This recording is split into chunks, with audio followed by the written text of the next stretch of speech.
আসসালামু আলাইকুম।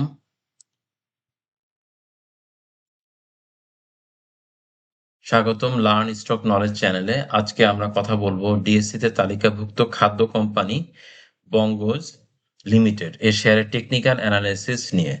আমরা দেখাবো চার্টে বর্তমানে সাপোর্ট রেজিস্ট্যান্স লেভেল কোথায়, কি কি ইন্ডিকেটর এই মুহূর্তে কি সিগন্যাল দিচ্ছে। চলুন আমরা শুরু করি। আপনারা দেখতে পাচ্ছেন এটা মান্থলি চার্ট, এবং মান্থলি চার্টে আমরা চেষ্টা করেছি রেজিস্ট্যান্স লেভেলগুলো ড্র করার জন্যে। তো যেখানে সবচেয়ে বেশি টাচ করেছে, যেমন এই ক্যান্ডেলের স্টিকটা বা শ্যাডোটা এবং এই ক্যান্ডেলের প্রত্যেকটা মান্থলি ক্যান্ডেল সবচেয়ে বেশি টাচ করেছে, সেগুলোকে টাচ করিয়ে আমি একটা হরাইজন্টাল লাইন ড্র করেছি, সেটা 330.7 দিয়েছে। এভাবে আমি চেষ্টা করেছি, এটা টাচ করেছে নিচে চলে আসছে এবং এখানে টাচ করে উপরে উঠে গিয়েছে, এই জন্য আমি এই লাইনটা টেনেছি। এবং এখানে 2 বার হয়েছে, এখানে 3 বার, 4 বার এবং 4 বার হয়েছে, এই পাশে হয়েছে 5 বার হয়েছে, 6 বার হয়েছে। সো যত বেশি রেজিস্ট্যান্স ফেস করবে, এর আশেপাশেও করেছে, এর নিচেও করেছে, অথবা এর উপরে করেছে। তো এই জোনটা সবচেয়ে বেশি রেজিস্ট্যান্স ফেস করেছে। আপনি জোন করার চেষ্টা করবেন, এতে করে আপনার সুবিধা হবে যে এই জোনটা আপনি যে কোনো জায়গায় আপনার প্রাইস উঠে নেমে যেতে পারে, আমরা সেটা জানি না কোন জায়গাতে রেজিস্ট্যান্স পাবে। সো আপনারা নিজেরা জোন ড্র করে নেওয়ার চেষ্টা করবেন।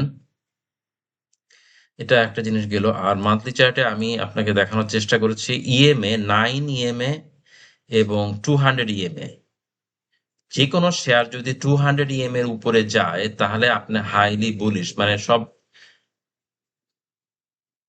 সবাই চায় এই 200 এর উপরেই যে কোনো শেয়ার পারচেস করতে, কারণ সেটা সেফ, সবচেয়ে বেশি সেফ। আর আপনি যদি এই লেভেলে করতে চান, তাহলে আপনাকে অবশ্যই নিচের লেভেলে, যেমন সাপোর্ট লেভেল, যেমন এখানে দেখেন, এখানে রেজিস্ট্যান্স পেয়েছে, এটা কাছাকাছি পেয়েছে, এটা এইখানে এই বক্সের মধ্যেই তারা ঘোরাফেরা করেছে, কনসলিডেশন বা সাইড ওয়েতে চলেছে। এবং যখনই 9 এর নিচে নেমে গেছে, তখনই ডাউন ট্রেন্ডে চলে গেছে, এবং যখন 9 এর উপরে আসছে, তখন আপ ট্রেন্ডে যাচ্ছে। এই মুহূর্তে কিছুটা আপ ট্রেন্ড পাওয়া যাচ্ছে। এখন আমরা এখন কিনবো কিনা, এখন যদি আমি কিনি, আমি কিন্তু এই লেভেলে এসে আপনাকে সতর্ক হয়ে যেতে হবে। তার মানে আপনাকে প্রাইসটা আমরা এখন বের করি, আপনি এই লেভেলে আশেপাশে আপনাকে প্রায় এখন 137, 38 ধরেন, 38 থেকে 175 এই লেভেল। তো আপনি 175 থেকে অনেক সময় নিচেও আপনার 162, 166-এও বা 164.6-এও প্রাইসটা রিজেক্ট করে নিচে নেমে গেছে। তো আপনি কি জানেন কোন জায়গায় রিজেকশন হবে বা কোন জায়গায় রেজিস্ট্যান্সটা পাবে? আমি জানি না।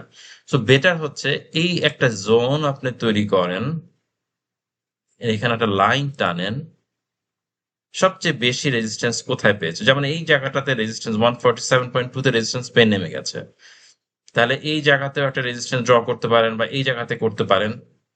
যেহেতু 9 এর উপরে আছে, সো আপনি 9 এর আগে কোনো কিছু না করে, আপনি যখন এই লেভেলে কিনলেন 134-এ, আপনি চেষ্টা করবেন 162 অর 50% দিয়ে দিলেন, তখন যদি তারপরে যদি উঠে, তাহলে বাকিটা দিলেন।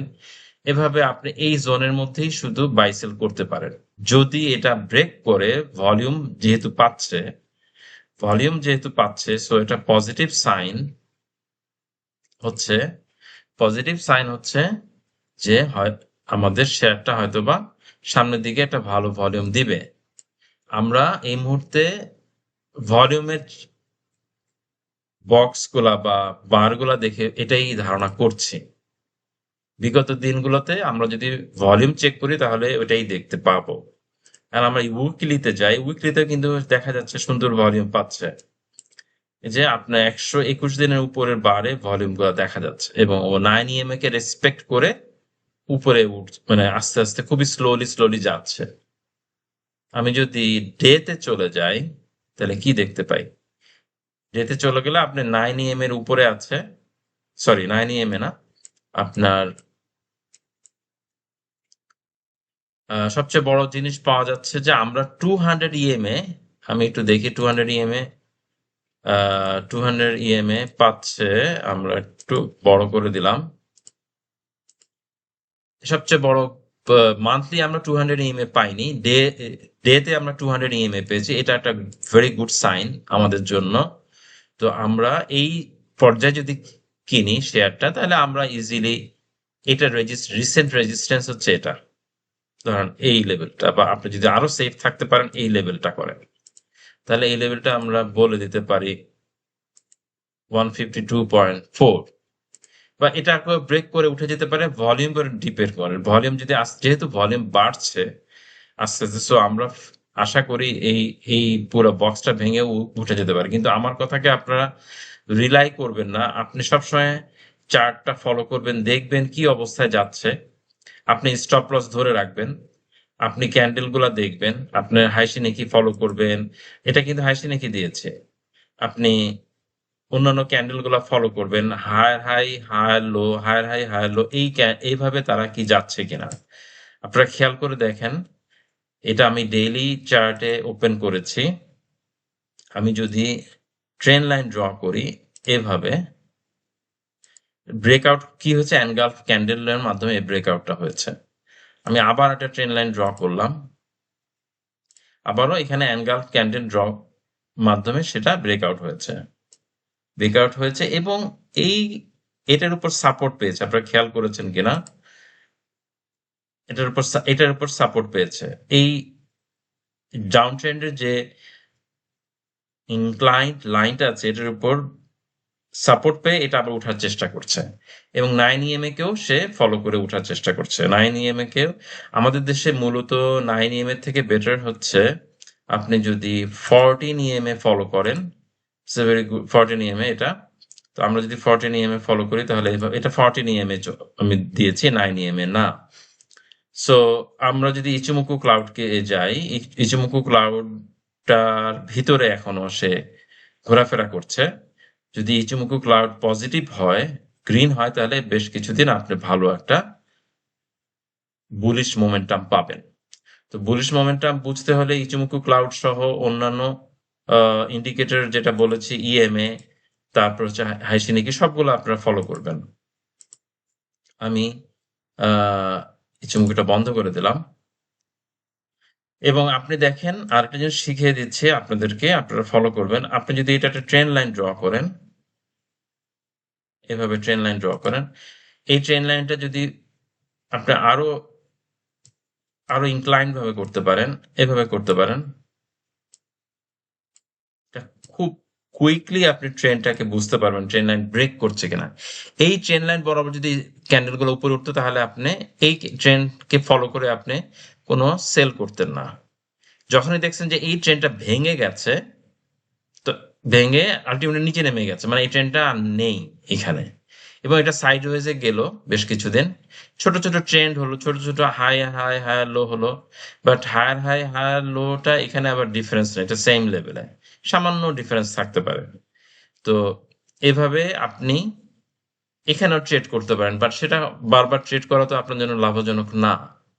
সো বেটার হচ্ছে আপনি এখন এই মুহূর্তে যদি আপনি কিনতে চান, আপনি ধরেন এই লেভেলে কিনলেন, আপনার রেজিস্ট্যান্স লেভেল এখানেও ধরতে পারেন, আপনি এখানেও আপনি একটা রেজিস্ট্যান্স লেভেল ধরতে পারেন। এখানে কারণ এখানে বাধা পেয়ে উঠে গেছে, কারণটা এই জায়গাগুলোতেও সে রেজিস্ট্যান্স পেয়েছে।